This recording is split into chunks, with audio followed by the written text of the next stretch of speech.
जे फीड तुम्ही देता ते ड्राय फीड असतं. हॉटेल वेस्टेज आपण बिलकुल वापरत नाही.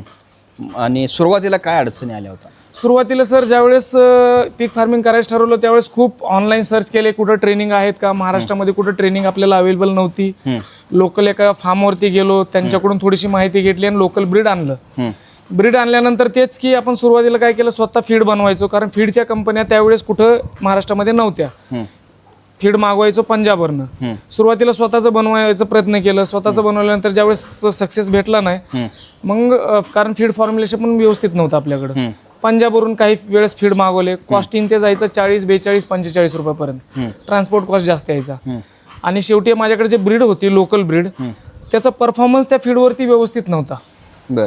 मग काय करायचं तर मग दोन गोष्टीवरती काम केलं. एक तर फीड आणि दुसरी ब्रीड. ब्रीड मी पंजाबवरनं एका ट्रस्टेड फार्मवरून आणला, जो की एक भरोसेमंद फार्म होता, तिथून आणला.